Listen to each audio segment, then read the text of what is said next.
Good afternoon, my name is Crystal and welcome to my YouTube channel. Welcome old subscribers, welcome new. If you like my videos, please press the like button and please do subscribe. I don't go to work, so I've been at home for most of the morning.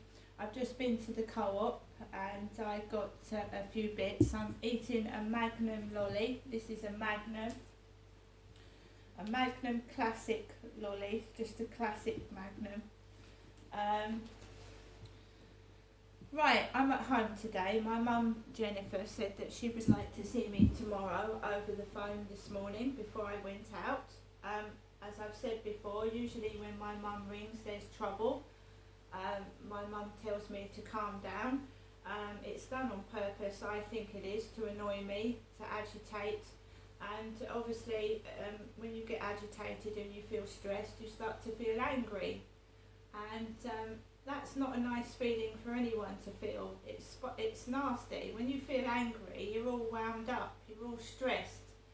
And of course, it makes you act like a villain. You're the villain. I'm not the villain, I'm the victim. I'm the victim in all this. I'm the victim. And I'm the last victim that is alive, because my brother Dylan was murdered. My dad got put away for manslaughter in 1967. He was sentenced to 3 years and only did like 1.5 or 2 years for murdering a baby. My sister died 36 years old. No one told me that she was in a mobility scooter. I found that out when I came down in 2008. My mother had been speaking on the phone to me for several years and I didn't know that my sister was on the verge of dying. No one told me. My dad died suddenly. There was an autopsy on my father's body because at the start they thought it was a suspicious death. But considering my dad suffered from heart failure, heart arrhythmia, he had COPD, the autopsy really that was done said that my father died of heart failure and COPD.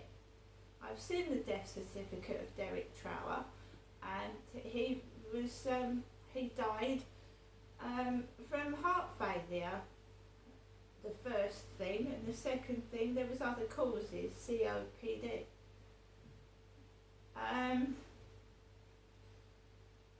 So I'm a victim.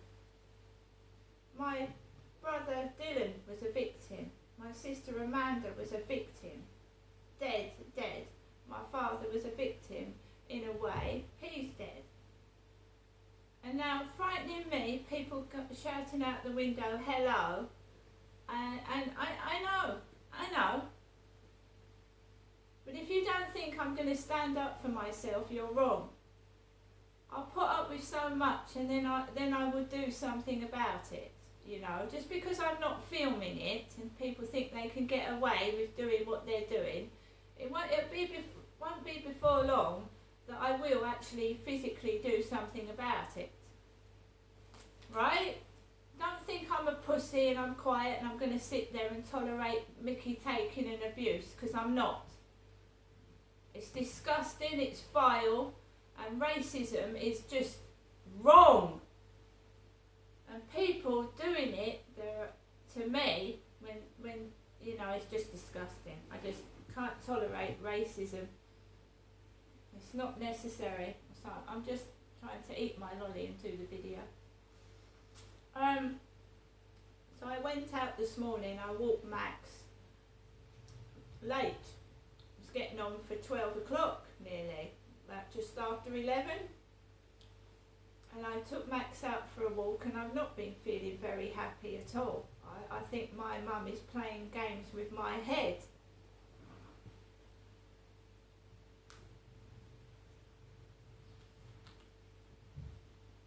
Anyway, I took my dog out for a walk and the field was relatively empty. There was nobody on it at all, so I thought, great, I can de-stress, enjoy a walk with Max, run around in the field, etc, etc.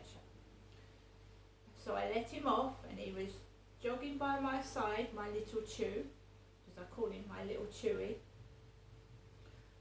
walking by my side on the field, and we was walking around the field, and it wasn't till I started to get off the field where I noticed a dark-skinned Asian man with black hair, short and stout, not unlike the neighbour upstairs who is white. He's got black hair which is receding, so his hair is flicked back, and he's got a little triangle coming down his head of black hair, and he's short and stout, and he's really rough looking, like he's a boxer. He's got a big nose, like he could have been a boxer, right? So I'm coming off the field, and I've got this stout Indian on the path, and I've got another builder walking about with a white helmet, and I slowly go around and away from them, start to walk off the field, and I just go to walk home past Costa Coffee in the Co-op, and there's a man with black hair, like him upstairs again, receding to the side. He sat on a bench with a Co-op bag, a green Co-op bag, and he's got a load of food in it. And remember that my mum doesn't want to see me till tomorrow, and it wasn't me that rang my mum and said I was hungry. I haven't rung my mother Jennifer saying I was hungry. I haven't, because I make sure I've got money to look after myself, and I've got plenty of food in the cupboard, you've seen. So if somebody thinks I'm starving, and I think that anybody that eats in front of anybody that thinks they're hungry is disgusting and a vile pig. So I've got a man sat on a bench with a bag full of food open, and he's stuffing his face.